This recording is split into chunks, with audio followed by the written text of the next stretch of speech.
नमस्कार साथियों, हिंदी मंथन चैनल पर आप सबका बहुत बहुत स्वागत है।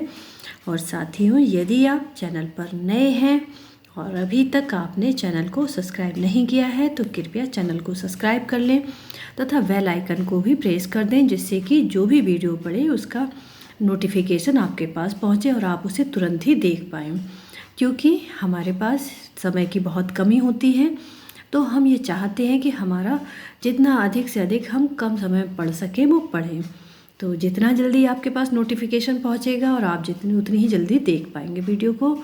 और यदि अभी तक आपने चैनल को सब्सक्राइब नहीं किया है तो कृपया चैनल को सब्सक्राइब कर लें और बेल आइकन को भी प्रेस कर दें, जिससे जो भी वीडियो पड़ेगा आप तक उसका नोटिफिकेशन पहुंच जाए, जिससे आप उसे तुरंत ही देख पाएँ। तो साथियों, हम पढ़ रहे थे अपने मध्यकालीन भारतीय आर्य भाषाओं को। इससे पहले हम प्राचीन भारतीय अपनी आर्य भाषाओं को पढ़ चुके हैं और मध्यकालीन भारतीय आर्य भाषाओं में हमने पाली और प्राकृत को पढ़ लिया है। पाली जिसे हम प्रथम प्राकृत कहते हैं और प्राकृत ये तो द्वितीय प्राकृत है, और अपभ्रंश को हम तृतीय प्राकृत कहते हैं। इसका समय है 500 ईस्वी से 1000 ईस्वी तक। हमें ये ध्यान रखना पड़ेगा कि अपभ्रंश का समय क्या है, पाली और प्राकृत का समय क्या है। इन सब के समयों को हमें बहुत अच्छे से याद रखना पड़ेगा। तो अपभ्रंश का समय 500 ईस्वी पूर्व से 1000 ईस्वी तक। अपभ्रंश, आइए इसके बारे में अब ज़्यादा पढ़ते हैं। क्या क्या लिखा है देखिए। लिखा है कि अपभ्रंश शब्द का प्राचीनतम प्रमाणिक प्रयोग पतंजलि के महाभाष्य में मिलता है। किसमें मिलता है? हमें पतंजलि के महाभाष्य में। और अपभ्रंश का विकास प्राकृतकालीन बोलचाल की भाषा से हुआ है। यह हमें भी याद करने वाली चीज़ें हैं कि अपभ्रंश का विकास किससे हुआ है, तो प्राकृतकालीन जो बोलचाल की भाषा थी हमारी, उससे हमारा अपभ्रंश का विकास हुआ। और इसी रूप में उसे प्राकृत और आधुनिक भारतीय आर्य भाषाओं के बीच की कड़ी कहा जाता है। अब यहाँ से हमारा एक क्वेश्चन तैयार हो जाता है कि किस भाषा को प्राकृत और आधुनिक भारतीय भाषाओं के बीच की कड़ी कहा जाता है, या फिर मध्यकालीन और आधुनिक भारतीय आर्य भाषाओं के बीच की कड़ी किसे कहा जाता है? तो हमारा उत्तर आएगा अपभ्रंश भाषा को। तो ऐसे ही प्रश्न हमारे तैयार होते हैं। हमें यदि किसी भी चीज़ को डिटेल में पढ़ लेते हैं तो हमारे वन लाइनर तो अपने आप ही तैयार हो जाते हैं। देखिए, और भी क्वेश्चन ऐसे ही निकलते हैं। क्या लिखा है कि अपभ्रंश को अवहट्ट, अवहंस, ग्रामीण भाषा, देश भाषा, अपभ्रष्ट, अवहथ आदि नामों से भी पुकारा जाता है।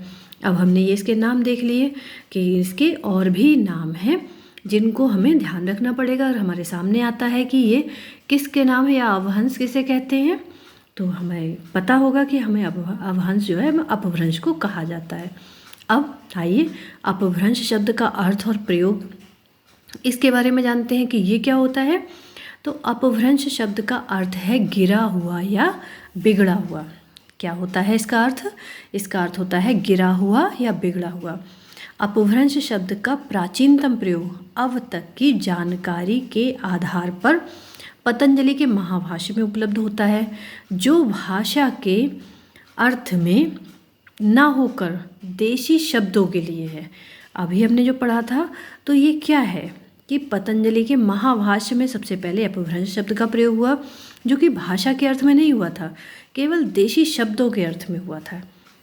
फिर भरत, दंडी, भर्तहरि आदि आचार्यों ने संस्कारहीन, अपरणीय और देशी शब्दों को अपभ्रंश कहा है। इन सब जो हमारे विद्वान हैं, इन्होंने अपभ्रंश कैसे कहा था, तो इन सब चीज़ों को क्या कहा इन्होंने? संस्कारहीन भी बताया अपभ्रंश को, अपरणीय भी बताया और देशी शब्दों को अपभ्रंश कहा। अब देखते हैं कि अपभ्रंश की मूल भाषा तथा क्षेत्र विस्तार क्या है। अपभ्रंश की मूल भाषा तथा क्षेत्र विस्तार इसका क्या क्या है, आइए ये देखते हैं कि प्राकृत की मूल भाषा की भांति अपभ्रंश की मूल भाषा के संबंध में भी बड़ा विवाद है।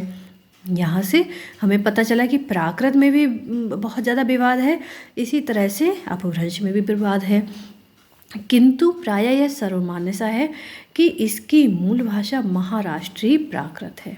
जिससे विकसित होकर इसने अपनी विशेषताओं के कारण एक स्वतंत्र रूप ग्रहण किया।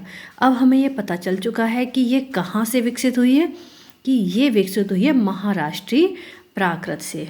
तो अपभ्रंश का विकास किससे हुआ है? महाराष्ट्रीय प्राकृत से, और इसी से विकसित होकर इसने क्या किया? एक स्वतंत्र रूप अपना ग्रहण किया। आगे लिखा है कि 11वीं और 12वीं शताब्दी तक यह समस्त पश्चिमी भारत और मध्य प्रदेश की साहित्यिक भाषा हो गई, तथा 13वीं शताब्दी में इसका प्रसार साहित्यिक भाषा के रूप में संपूर्ण उत्तरी भारत में पंजाब से लेकर बंगाल तक हो गया। यहाँ से हमें पता चला कि 11वीं और 12वीं शताब्दी तक ये क्या था, जो हमारे इन्होंने क्या बताया था कि देशी शब्द जो थे वो 11वीं 12वीं शताब्दी तक क्या हुआ, ये एक भाषा के रूप में विकसित हो गए। और जो है हमारा समस्त जो पश्चिमी भारत है और मध्य प्रदेश है, इसमें एक साहित्यिक भाषा बन गई। जो पहले देशी शब्द थे वो बाद में धीरे धीरे साहित्यिक भाषा के रूप में विकसित हो गए। आगे लिखा है कि 13वीं शताब्दी में इसका प्रसार, मतलब 11वीं 12वीं शताब्दी तक ये क्या हुआ कि पश्चिमी भारत और मध्य प्रदेश की साहित्यिक भाषा बनी, और 13वीं शताब्दी तक इसका प्रसार साहित्यिक भाषा के रूप में संपूर्ण उत्तरी भारत में पंजाब से लेकर बंगाल तक हो गया। अर्थात ये क्या हो गई? अपभ्रंश जो हो गई एक साहित्यिक भाषा के रूप में 13वीं शताब्दी तक विकसित हो गई। अब देखते हैं कि अपभ्रंश का विभाजन। अपभ्रंश का विभाजन क्या हुआ कि अपभ्रंश के विभाजन को लेकर विद्वानों में बहुत मतभेद है। देखिए, विवाद तो बहुत जल्दी हो जाते हैं हर जगह पे, जहाँ पर कई लोग होते, कई विद्वान होते, तो उनमें कुछ के मत एक से होते हैं, कुछ के अलग होते हैं, तो विवाद होना तो स्वाभाविक है। तो यहाँ पर भी अपभ्रंश के विभाजन को लेकर विद्वानों में बहुत विवाद है। क्या है कि क्या कहते हैं कि क्या है कि अपभ्रंश के विभाजन को लेकर विद्वानों में बहुत विवाद है, और क्या है, किसने क्या क्या विभाजन किया है। क्या लिखा है कि नमी साधु ने अपभ्रंश के उपनागर, आभीर और ग्राम में 3 भेद माने हैं। क्या माने? इन्होंने उपनागर, आभीर और ग्राम में 3 भेद माने। दूसरे आते हैं मार्कंडेय ने प्राकृत सर्वस्व में, अब प्राकृत सर्वस्व ग्रंथ किसका हो गया? ये मार्कंडेय का लिखा हुआ हो गया। अगर कहीं हमसे पूछ लेता है कि प्राकृत सर्वस्व ग्रंथ किसके द्वारा रचित है, तो ये मार्कंडेय द्वारा रचित है। हमें पता चल गया कि प्राकृत सर्वस्व में अपभ्रंश के 3 साहित्यिक रूप माने। कौन से? नागर, ब्राह्मण और उपनागर। फिर आता है कि डॉक्टर तगारे ने हिस्टोरिकल ग्रामर ऑफ अपभ्रंश में अपभ्रंश के 3 रूप माने, दक्षिणी, पश्चिमी और पूर्वी। फिर आते हैं हमारे डॉक्टर नामवर सिंह, इन्होंने हिंदी के विकास में अपभ्रंश का योग, इन्होंने ये एक किताब लिखी थी, हिंदी के विकास में अपभ्रंश का योग नामक पुस्तक में केवल 2 भेद माने, पश्चिमी और पूर्वी। तो हमें ये चीज़ें ध्यान रखनी पड़ेंगी कि किसने क्या भेद माने हैं। सबसे ज़्यादा हमें डॉक्टर नामवर सिंह को ध्यान रखना पड़ेगा कि नामवर सिंह ने अपनी किस पुस्तक में इसके क्या भेद माने हैं। तो इन्होंने हिंदी के विकास में अपभ्रंश का योग, ये इनकी पुस्तक का नाम है, और इसमें इन्होंने इसके 2 भेद माने। कौन से? पश्चिमी और पूर्वी। अब आते हैं हम अपने अपभ्रंश साहित्य की रचना पर। तो अपभ्रंश साहित्य की रचना क्या हुआ कि अपभ्रंश साहित्य की रचना जिस भाषा में हुई उसमें भाषा भेद अधिक नहीं है, वह भाषा प्रायः परिनिष्ठित है। क्या कहते हैं कि अपभ्रंश साहित्य की रचना जिस भाषा में हुई है उसमें भाषा भेद बहुत अधिक नहीं है, भाषा प्रायः जो है परिनिष्ठित है। और अपभ्रंश प्राकृत और आधुनिक भारतीय आर्य भाषाओं के बीच की कड़ी है। ये फैक्ट हम पहले भी पढ़ चुके हैं कि उत्तरी भारत में कम से कम 13 रूपों में ये पर्याप्त विकसित हो चुके थे। क्या हुआ है इसका कि प्राकृत के उत्तरी भारत में कम से कम 13 रूप विकसित हो चुके हैं। इसीलिए भोलानाथ तिवारी ने का कहना है, उन्होंने क्या कहा कि प्राकृत के 5 रूपों शौरसेनी, पैशाची, महाराष्ट्री, मागधी और अर्धमागधी को विद्वान मानते हैं। तो फिर 5 और 13 के बीच को मिलाने वाली सीढ़ी 2 3 तो नहीं हो सकती। मतलब ये है, इन्होंने कहा है कि जो भोलानाथ तिवारी हैं इन्होंने कहा कि क्या कह रहे हैं कि प्राकृत के 5 रूप हैं, प्राकृत के कौन से हैं? शौरसेनी, पैशाची, महाराष्ट्री और मागधी तथा अर्धमागधी, इनको विद्वान मानते। तो फिर 5 और 13 के बीच को मिलाने वाली सीढ़ी 2 या 3 तो नहीं हो सकती, मतलब इन्होंने विद्वानों का खंडन किया है। तो हमें यहाँ पे ये भी याद रखना है कि यहाँ से एक फैक्ट और निकल कर आया कि प्राकृत के कितने रूप हैं। तो प्राकृत के 5 रूप, शौरसेनी, पैशाची, महाराष्ट्री, मागधी और अर्धमागधी, ये हमारे हो गए अपभ्रंश साहित्य के अपभ्रंश के रूप। तो यहाँ पर हम ये देख चुके कि अपभ्रंश साहित्य की रचना किस भाषा में हुई। अब हम देखते हैं अपभ्रंश के भेदों को। तो इसमें क्या है कि अपभ्रंश के भेद क्या हैं, मतलब भोलानाथ तिवारी ने 13 में से 6 अपभ्रंश से आधुनिक भारतीय आर्य भाषाओं की उत्पत्ति हुई है। ये विद्वानों का मानना है कि जो हमारी अपभ्रंश भाषाएं थी, इससे ही क्या हुआ था, भारतीय आर्य भाषाओं की, आधुनिक जो भारतीय आर्य भाषाएं हैं उनकी उत्पत्ति किससे हुई? अपभ्रंश से। ये क्वेश्चन बहुत पूछा जाता है कि आधुनिक भारतीय आर्य भाषाओं की उत्पत्ति किस भाषा से बताई जाती है।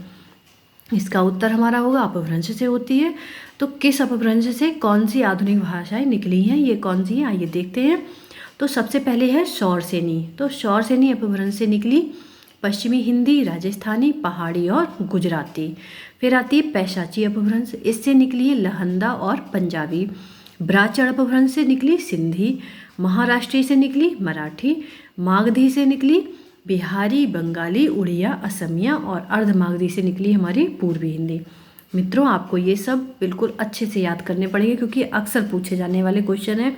इनमें से अधिकांश क्वेश्चन बन जाते हैं, जैसे कि शौरसेनी से बहुत बार पूछा गया है कि पश्चिमी हिंदी किस अपभ्रंश से विकसित हुई है, या फिर शौरसेनी से कौन सी आधुनिक जो भारतीय भाषाएं हैं वो विकसित हुई। इनमें से किसी एक का नाम के बजाय किसी और का नाम दे देते हैं, बस यहीं पर हमारा गड़बड़ होता है। तो ये हमें चीज़ें सब याद करनी पड़ेंगी। अब हम आते हैं अपनी अपभ्रंश की सामान्य विशेषताओं पर। तो अपभ्रंश भाषाओं में कुछ विशेषताएं भी थीं। इस विशेषताओं को हम पढ़ लेते हैं अच्छे से कि क्या क्या विशेषताएं इनमें। तो पहली है कि अपभ्रंश में वे ही ध्वनियाँ थी जिनका प्रयोग प्राकृत में होता था। मतलब यह है कि प्राकृत से ही ये विकसित हुई, तो इसमें वे ही ध्वनियाँ थी जो हमारी प्राकृत में ध्वनियाँ थी। ध्वनि जो विभाजन था, वर्गीकरण था, वही हमारा इसमें अपभ्रंश में रहा। और अगली विशेषता है कि स्वरों का अनुनासिक रूप से प्रयुक्त होने लगा था। जो स्वर थे वो अनुनासिक रूप से प्रयुक्त होने लगे। फिर नंबर 3 में है कि ध्वनि परिवर्तन की दृष्टि से जो प्रवृत्तियाँ पाली में शुरू होकर प्राकृत में विकसित हुई थी, उन्हीं का यहाँ आकर और विकास हो गया। देखिए लिखा हुआ है कि ध्वनि परिवर्तन की दृष्टि से जो प्रवृत्तियाँ पाली से शुरू कर प्राकृत में विकसित हुई, कुछ ध्वनि ऐसी थी कि जो हमारी पाली में शुरू हुई और विकसित हुई प्राकृत में, उनका यहाँ पर आकर और भी अधिक विकास हो गया। अगली विशेषता है कि अपभ्रंश एक उकार बहुला भाषा थी। उकार बहुला अर्थात इसमें ऊ ध्वनि की प्रधानता, अंत में जो है ऊ ध्वनि आती है। तो अपभ्रंश कैसी? उकार बहुला भाषा। और फिर नंबर 5वीं विशेषता है हमारी, भाषा में धातु और नाम दोनों के रूप कम हो गए। इस प्रकार भाषा अधिक सरल हो गई।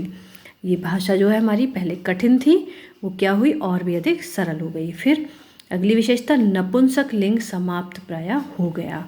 इसमें लिंग जो बताए थे हमारे जो पाली में और प्राकृत में 3 लिंग थे, पाली में 3 लिंग थे, उनमें जो नपुंसक लिंग जो था वो समाप्त हो गया। स्त्रीलिंग पुल्लिंग बचा, नपुंसक लिंग समाप्त हो गया। अगली विशेषता है कि अपभ्रंश में स्वराघात प्राय अध अक्षर पर था, इसीलिए आद्यक्षर तथा इसका स्वर प्राय सुरक्षित मिलता है। जैसे कि माणिक्य, ये लिखा हुआ है, क्या लिखा है? माणिक्य। तो इसका क्या बन गया? माणिक, आधा का और फिर पूरा का। इसमें मतलब इसमें आधा का और पूरा का, ये 2 चीज़ें आ गई कि जो हमारा सिर्फ एक आधा अक्षर था उसकी जगह हम एक आधा और एक पूरा इसमें लिखा जाने लगा। अगली विशेषता है कि वाक्यों में शब्दों के स्थान निश्चित हो गए, अर्थात शब्द में जो शब्द हैं वो वाक्यों में निश्चित हो गए। किस वाक्य में कौन सा शब्द कहाँ आएगा आगे पीछे होने पर। अब ये हम देखते हैं कि आगे पीछे अगर हम शब्दों को कर देंगे तो पूरा वाक्य हमारा गलत होगा। तो इसी तरह से इसमें भी क्या हुआ कि शब्दों के स्थान निश्चित हो गए। अपभ्रंश में तद्भव शब्दों का सर्वाधिक प्रयोग हुआ है। अब तद्भव का अर्थ क्या होता है? बिगड़ा हुआ रूप, और हमारी इसका अपभ्रंश का भी अर्थ क्या है? बिगड़ा हुआ रूप। तो ये हो गया कि तद्भव हमारा जो है, तद्भव शब्दों का सर्वाधिक प्रयोग इसीलिए हुआ क्योंकि ये तो भाषा का बिगड़ा ही हुआ रूप था। तो यहाँ पर ये हमें समझ में आ जाना चाहिए कि तद्भव शब्दों का सर्वाधिक प्रयोग हुआ। इसके अतिरिक्त तत्सम देशज विदेशी शब्दों का भी प्रयोग हुआ, अर्थात केवल तद्भव शब्दों का प्रयोग ही नहीं हुआ, अपितु जो है तत्सम शब्दों का भी प्रयोग हुआ, विदेशी शब्दों का प्रयोग हुआ और देश शब्दों का भी प्रयोग हुआ, लेकिन सबसे अधिक किसका? तद्भव शब्दों का प्रयोग हुआ। तो साथियों, अब हमने आज अपनी अपभ्रंश भाषा को भी पूरा पढ़ लिया, इसके बारे में पूरा डिटेल में जान लिया, और अब उम्मीद है कि अपभ्रंश से संबंधित कोई भी प्रश्न हमारा गलत नहीं होगा। यदि हमारे सामने अपभ्रंश को लेकर कोई भी प्रश्न आ जाता है तो वो हमारा बिल्कुल गलत होने वाला नहीं है। तो साथियों, पूरा वीडियो देखने के लिए बहुत बहुत धन्यवाद, और अगले वीडियो में मिलते हैं। अब हम अपनी आधुनिक भारतीय आर्य भाषाओं के साथ। उम्मीद है आपने चैनल को सब्सक्राइब कर ही लिया होगा, और यदि वीडियो आपको पसंद आती है तो लाइक भी कर दिया करें। यदि आप लाइक करेंगे तो हमें उससे आगे और अधिक काम करने के लिए मोटिवेशन मिलेगा। तो साथियों, मिलते हैं अगले वीडियो के साथ एक नई और रोचक जानकारी के लिए। तब तक के लिए नमस्कार। स्वस्थ रहें, मस्त रहें, आगे बढ़ते रहें और पढ़ते रहें।